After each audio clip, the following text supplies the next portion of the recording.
Hey everyone! Today I have with me Debra Rockey, also known as Rockey. She is the Regional Director of Organizational Development and Talent Management for Mercy Health. Her career has been a series of transformations as she has job crafted each of her progressive positions, reinventing herself and her skill sets while utilizing her strengths and values. She's also a global career development facilitator and executive coach who uses her passion for improv in her teachings. Welcome to the show, Rockey. Hey, thanks for having me, Amanda. I'm really excited to be here. How did you imagine your career path being back when you were in college at Michigan State as an ecology and wildlife biology major? Yeah, so great question, because I don't even think the word career path was invented when I went to Michigan State, right? So, the idea of what did you want to be when you grow up? I came from a town called Pontiac, Michigan, which is outside of Detroit, Michigan. And everybody knows, automotive capital of the world. I would have to say that about 50% of my graduating class went to work for the automotive industry, right? So you were an engineer, or, you were going to be something that was aligned with that. And my parents were like, well, you could do that, or you could be a teacher or a doctor or a nurse, very traditional. So when I got to college and I received the 1.5-inch thick book of courses you could take, because it wasn't online then, it was actually a paper book, I was like, oh my gosh, all these careers exist. Are you kidding me? And even though I had said, yes, I'm going to be a biology major because that was acceptable to my parents, I swear every 2 weeks I changed my major. I went from packaging to scientific illustration to chemical engineering, but in the end, I stuck with what I really loved to do. And that was, I loved being in nature. I was a Girl Scout. I camped like crazy. I knew nature, and I really saw myself in that. So that's what I graduated with, and actually had my very first job with the U.S. Forest Service. Yeah, well, I love that. Just opening that book, that image of you opening that book and seeing all those possibilities before you. And then you went with your gut. You went with what you loved. Well, so how did you then go from forestry, and I want to hear more about that, to then getting your master's in healthcare administration and then your doctorate in psychology? I mean, this has been a really long and varied nonlinear journey. What did that look like? Nonlinear is always the best way to get there, right? So, worked in the Forest Service, and it was great because I was in a town called Isabella, Minnesota. I like to say that, because there was a lot of Swedish people up there. I mean, being the area, forestry industry, lumberjacks, Isabella was a population of 33 people, and I was number 34. And I actually had the opportunity to live at the forest station, right? So how old's living in a population of 34? I am 22 years old. Oh gosh. And I'm like, wow, this is very different than what I imagined, but I'm going with it. And even though I was like one of the very first women to work for the Superior National Forest, right? And the first to work in this Isabella Ranger District. So the guys, so to speak, were at first like, well, do you know how to operate a power winch on a truck? Do you know how to lock the hubs of the wheels to get 4-wheel drive? Do you know how to talk on a walkie-talkie? And it's like, no, and no. But I am a quick learner, and gosh darn it, I am going to figure this out. So, a couple months, and I was like, I was even taking, specimen samples from moose and bobcat and, white-tailed deer. I mean, that was part of my job. And, but I did that for about a year, and I just went, wow, everybody else is living in metropolitan cities earning, 5-digit salaries. I was on a 4-digit salary, and I just went, I think when I go home for vacation, I'm going to look and see what else I might do.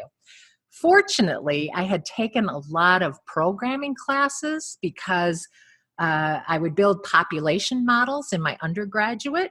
to see, ecosystems and populations of different animal species and what would be the growth rates. And you'd put those into computer programs. And it was very up and coming science, right? Computer science. So I said, you know what? I'm going to go back to school and get an associate's degree and have that computer science. And let me tell you, I was a hot candidate.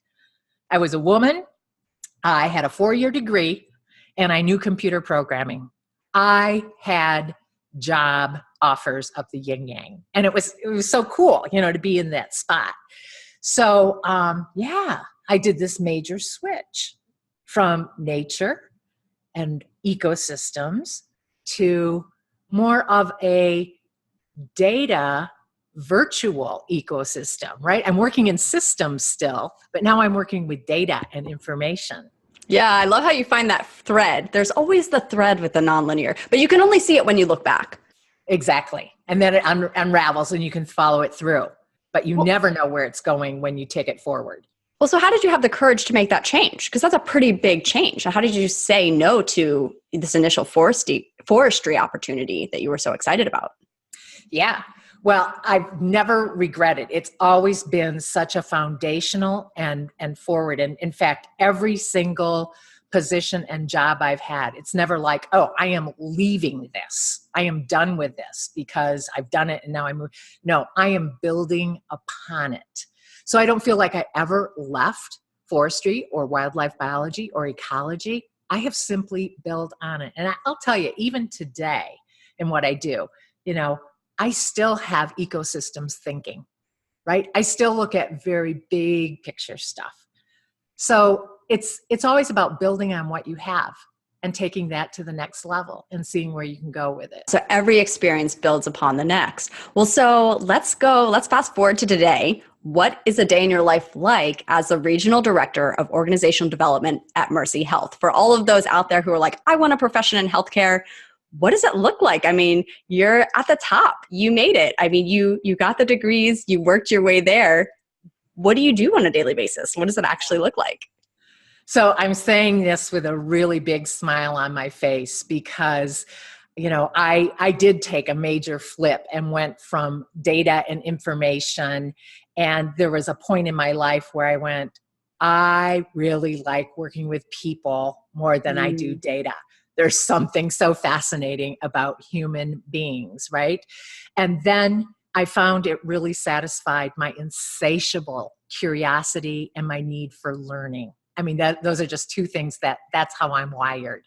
So to actually progress in my career to be a regional director over learning and development and organizational development, I mean, I get to live my dream, right? Because part of my work and accountability is actually continuing to learn, right? Continuing to grow myself, to be a role model for others to say, you're not done yet. Keep going. What's next? How do you grab the future and make it real to people today? So I love that. So a typical day, Amanda, would be something like, it's a Monday. So I have a team, a great team, and it might be meeting with them to, ask some questions like, what accomplishments did you have last week that you're really proud of? What are some of the things you're going to be looking to do this week? And what do you need help with? And then we might throw in, a question just, like,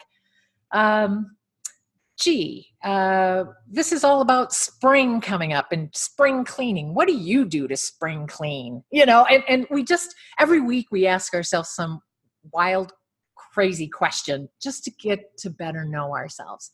Then I might go off and meet with a COO, a chief operating officer. So my key clients, tend to be the executives of the organization, really making sure that their colleagues have what they need to learn and grow and contribute to the strategy of the organization. So I might be talking to the COO about, we're going to have an upcoming Leadership Development Institute where we gather all the leaders together and we work on something around growth. What do we need right now? Like we have this super huge project coming that we're replacing our electronic medical record systems. And so it's a big change. So are we change ready as leaders? So, that takes a lot of planning and a lot of what is that curriculum going to look like? I might do a team assessment where, a team is having some trouble. Their train has sort of derailed off the tracks.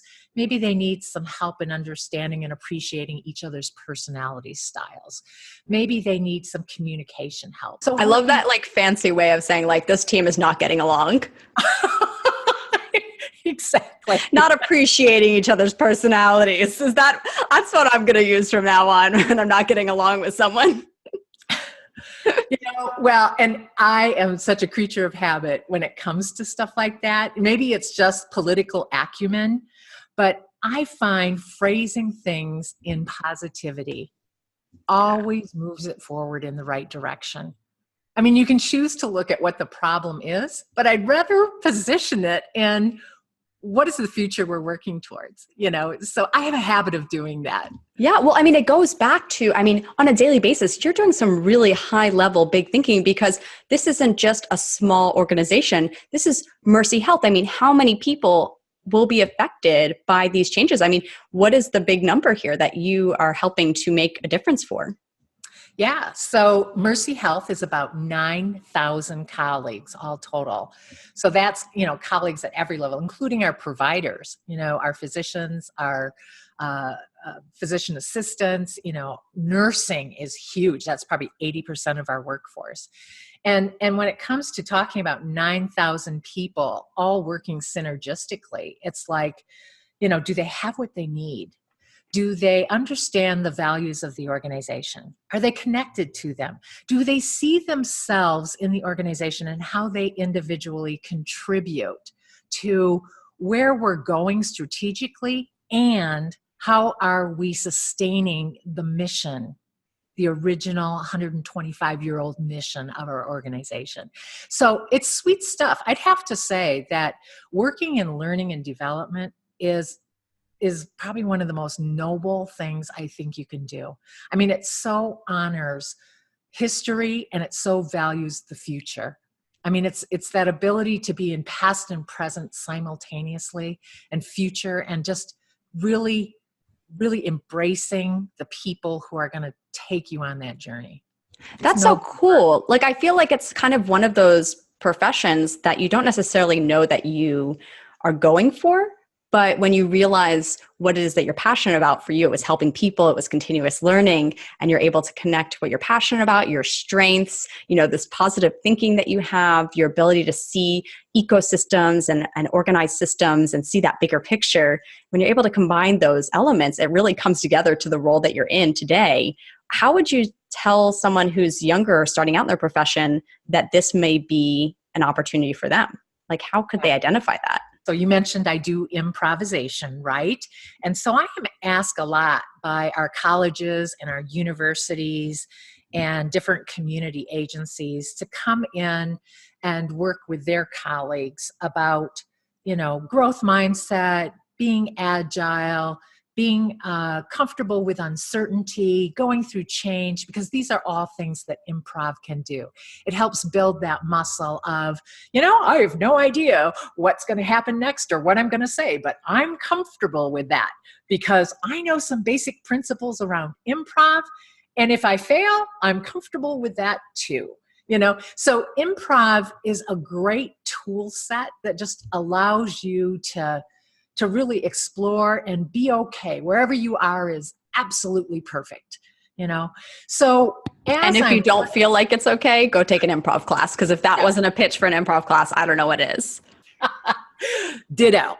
Explanation point. Right. So in doing that, a lot of times, I'm with colleges, universities, coaching organizations, and I do get exposure to a lot of people who are in their entry level or first, second, third careers, right? They're still trying to figure it out. And I say, that is great that you're figuring it out. Some roles are very easy. If I want to work at a Starbucks, oh gosh, I hope you don't have anybody who works for Starbucks who's listening to this. But mean, just, any job that it's like I do this and it's I worked at Starbucks. great. And that's what makes you so great at what you do. I did. I spent a summer working at Starbucks, and I had to wake up at 4 a.m. and make the coffee, and people lined up when the doors opened. I mean, and the line did not stop. It was the most popular Starbucks, and it was a hard job. I mean, yes. Keeping up with that line. And I've got to believe that, when you worked at Starbucks, or anybody who works at Starbucks, they come to work and they go, I'm going to be the best Starbucks employee that, I can possibly be, right? So wherever you are the best of what you do. But it's okay if you go, you know what? I'm ready to do something else. Oh yeah, I knew I hated it. Right? I was like not sticking around there. So like you've moved on, right? And people who have gone, I did this, and I'm just still not feeling it. And I tell them, some roles, some careers are very complex. Some of them haven't even been invented yet. So what you're doing is building some muscle in each of these different areas, and be patient with yourself. Just like my role, you just can't say, I'm going to apply to be a regional director of organizational development, right? I have brought the systems thinking, the ecosystems, the ability to work with people, my improvisational thinking, all of that together. And it took all those different exposures and experiences for me to put them together in a package that I go, yeah, I'm doing noble work now. But every single role I had contributed to where I am today. So I think that's the beautiful part. The other advice that, I'd say is, when it's not clear, what should I be? What could I be? Is listen to other people. They're giving you clues. When they're asking you, well, then what happened? Or how did that go? Or whatever thing. There's something about what you've told them that they're feeling an energy from you. So tap into that mirror that they're giving you and go, wow, I must show up as this. When I talk about this topic, people are a little bit more engaged. So just take note of that and see what's resonating with people when you show up. That could be giving you clues about your next career. When I think about your role in organizational development at a hospital, I mean, I wonder, how do you encourage people who have already been through such a long learning journey, someone like doctors and nurses, how do you encourage them to think about their journey now as continuous learning? How do you encourage them to embrace that and to grow and to also come back to the mission of the hospital and move forward and grow it as well? Yeah. So one is, not learning is not an option. Mm-hmm. That's my hard, fast rule. But there's always opportunity to learn, no matter what your role is, even if you have what they call a terminal degree. Like, okay, I'm a super specialist neurosurgeon for pediatrics. That sounds like, okay, you can't go much further than that. But, oh, yes, you can, because what you're not going for in depth, you go for in breadth. And so, whether it be a hobby or travel. But it's interesting because one of my roles is doing succession planning and talent stewardship. So how do we make sure that as an organization, we're constantly filling the pipeline, that we are engaging people in their learning, and they're constantly either saying, I just want to be the best darn nurse that there ever was, or no, sometime I'd like to move into leadership. Whatever a person's chosen path is, that we're helping the organization move forward.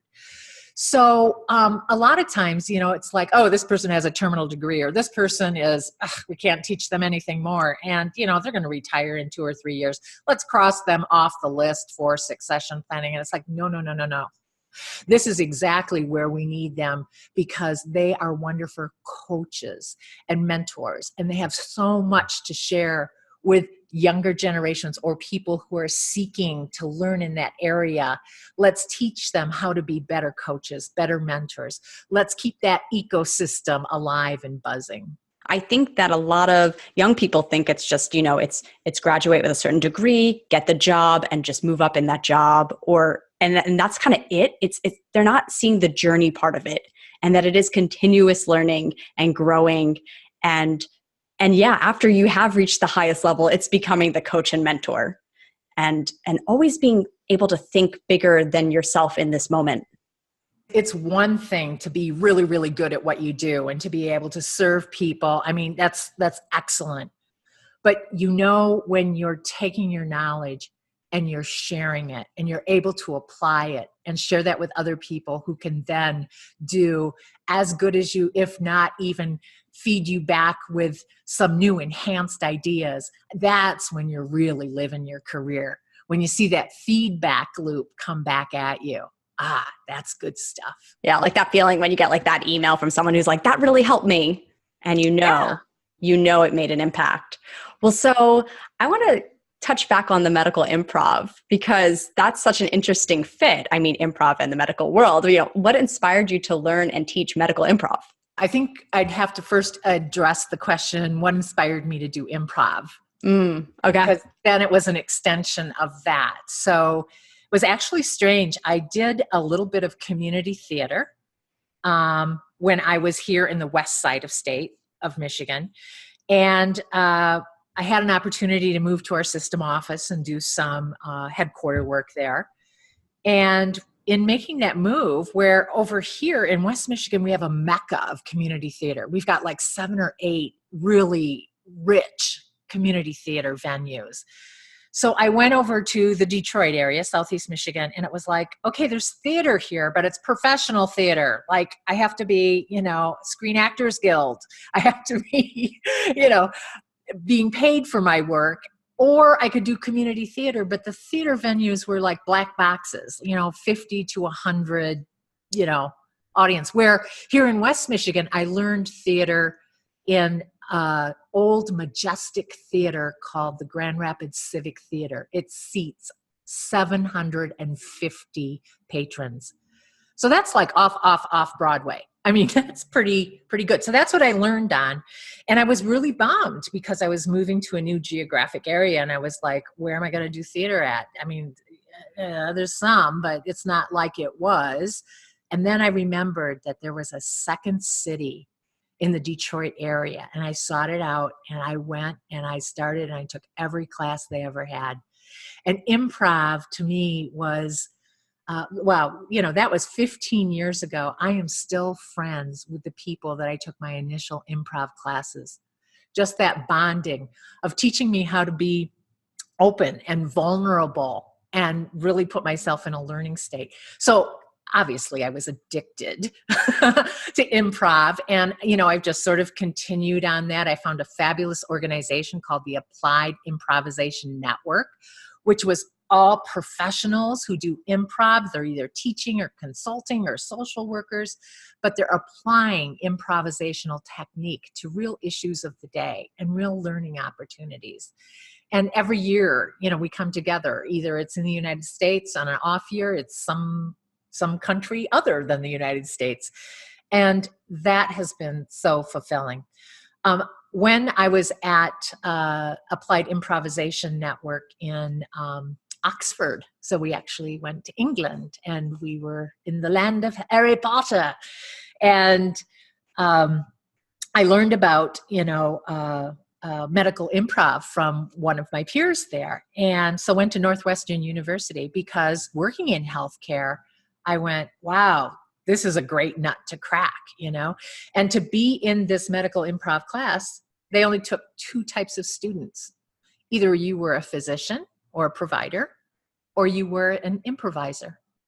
And they took half and half together and a 5-day class. And, people always tease me, so what? The doctors were learning how to go, I don't know how to do this surgery, but I'll just make it up. No. Not that kind of improv. It's where, again, this really deep listening, and it's okay to not know what to say, and using improvisational technique, being able to open the conversation with empathy and vulnerability and really have an engaging, meaningful conversation. So obviously physicians and providers want to do that with their patients and the communities that they serve. And it was probably one of the most rewarding things that I've ever done. So being able to bring that back into the healthcare community has been fabulous. It just sounds so interesting, that idea that, when you think about healthcare, you think about that setting, you think it's going to be so serious. And how could improv make an impact? But you bring up a great point. You're still working with people, and you need to take that moment and really listen and hear their concerns. I mean, people are coming to you for help. So it's not just, how can I put what I learned in this book into action and help this person, but you also need to connect with this person. Yeah. That's a good point. A lot of people, when they hear the word improv, they'll think of Whose Line Is It Anyways or Second City, and they think, oh, it's stand-up comedy. And it's not. Improv is, being open to possibility and being vulnerable with one another and letting information and deep conversation flow. And it just so happens that improv is about life. And sometimes life is funny, so therefore improv is funny. But, it doesn't have to be. It can be very serious and a very deep, meaningful improvisational conversation as well. Well, so tell me about the object you brought and how it reflects your passion. Oh, all right. So my object is like a pile of rocks, right? And so I grabbed a handful of them. Okay. And, I'm going to pick one of them up because these rocks represent times in my life where I just felt, I'm not quite sure where I am, but I want to mark this moment in time and what I'm thinking. So cool. I'm going to hold this up to the camera to see if you can see it. Oh, that's beautiful. So I draw on rocks, just wherever I happen to be, I pick one up. And so you see this one is a picture of a very tall pine tree. And it's got my initials down there. That's beautiful. You didn't mention you were an artist too. Oh, everybody is an artist, Amanda. So this says 02. So I know that in 2002. And on the back of it, you'll see it has a picture of a pine cone with a little seed. And it says, even the tallest of trees started from a seed. That's beautiful. Yeah. So my objects of passion are not that it represents what my passion is so much. My objects remind me that my passion flows through me, and it changes and it shifts as I age and I learn more. And I just like to capture it. Like here's one that I did. This was in 2017. You see, it's got a little verse, which I'll read to you. Yeah. You've always had the power, my dear. You just had to learn it for yourself. Glinda. So they're just my little stepping stones of my soul. I love that metaphor. And it's such a great marker of your progress and of following your heart, and also just celebrating where you're at in time. And they make a great conversation piece. Well, I mean, it's another way of speaking your passion, which is a big point that I make on this podcast, which is that, yeah, if you do take the time to write down something that you're celebrating, a marker, a moment, something you're passionate about, it becomes more ingrained in your mind, and you're more likely to talk about it.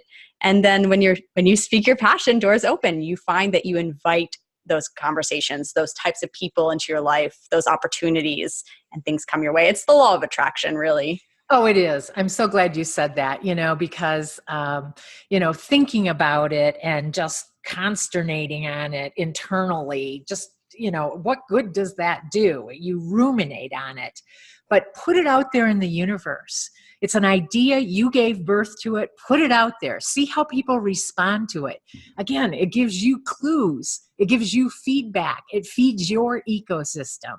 So I really like that, put it out there into the universe, see what attracts. Well, so what career advice do you have for college students today, whether they're in the healthcare field or not, whether they're passionate about improv or not, just students today starting out on their career journey?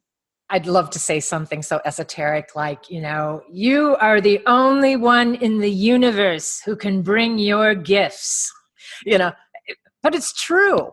The hard part is figuring out what are your gifts, right? Mm-hmm. So, don't just, stew on that. Give yourself the permission and the freedom to go out there and just try it. And, if you can't do that through your career, find something that's similar to that. Volunteer, do that with friends. There's so many volunteer activities that replicate real jobs. And it just, gives you, gosh, am I good at this? Do people, light up when they see me coming to do this work? Try it on for size, get the feedback, then make the decision. Just don't make the decision by thumbing through a book like I did, that 1.5-inch college curriculum. It was like, I want to be a scientific illustrator, and I didn't even draw at the time, right? So, how crazy was that? Put your thoughts into action. Get some feedback on your behaviors.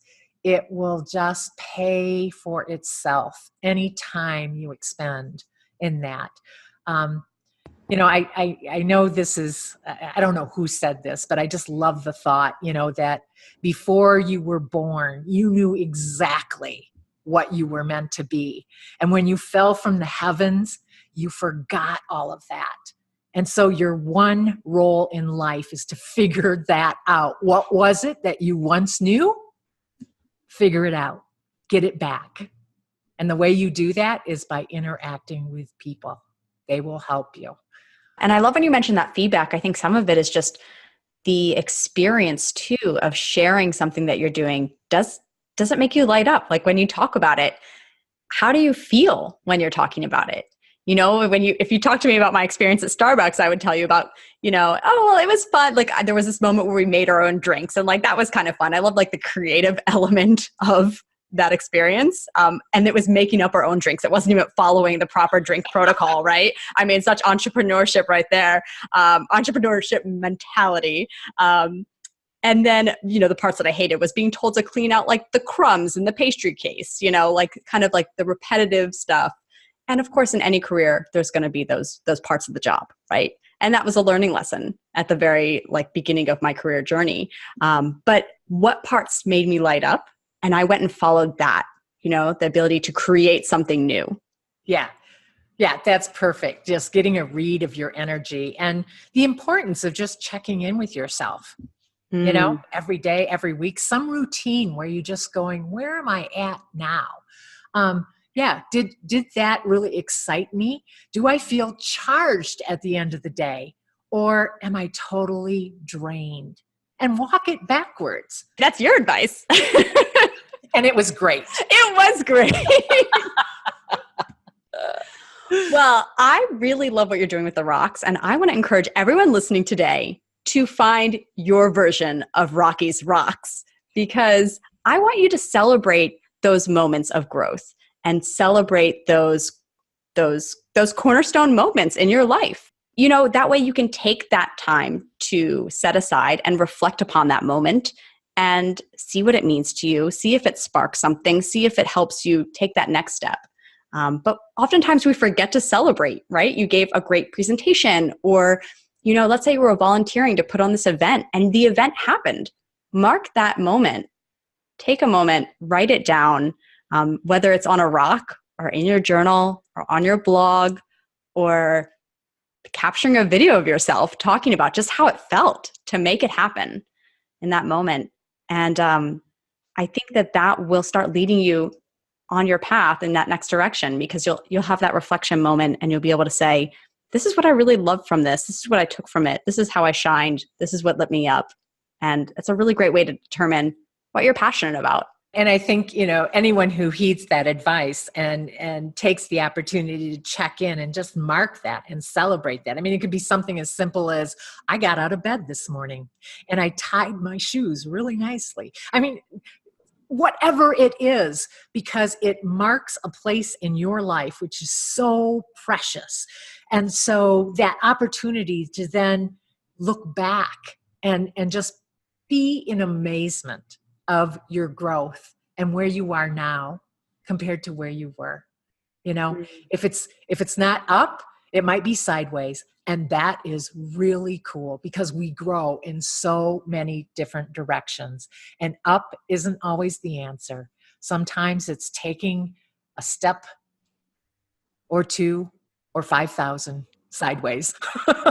Sometimes taking a step back, refiguring it out, going back to the drawing board. Yeah.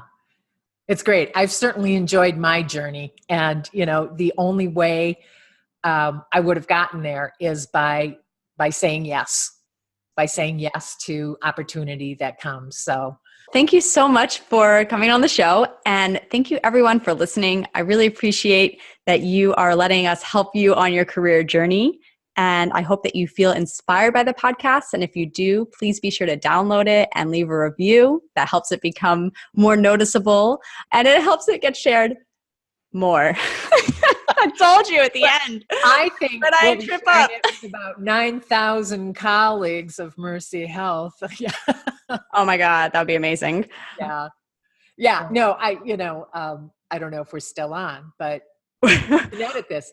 But, you know, one of the things I'm very excited about is we're starting a career development service center within Mercy Health and giving, you know, frontline employees the opportunity, all employees, all colleagues, but really focusing on people who live in our community and making sure where we actually serve, that those people, those families have the opportunity to have great jobs that are fair and equitable and just, and, you know, really having them thrive in careers in their own community. And so the ability to bring, you know, your passion podcast into our career center and just say, you know, here's some inspiration. Thanks for believing in this. And for everyone listening, thank you so much for believing in this podcast too. I'd like to actually dedicate this podcast to my dog, Austin, who I had to say goodbye to a couple weeks ago. And I just miss him dearly. And he's been in my life for 17 years. And he's been through my career journey from day one. And I miss him dearly. So remember, everyone, when you speak your passion, doors open. Thank you. Bye.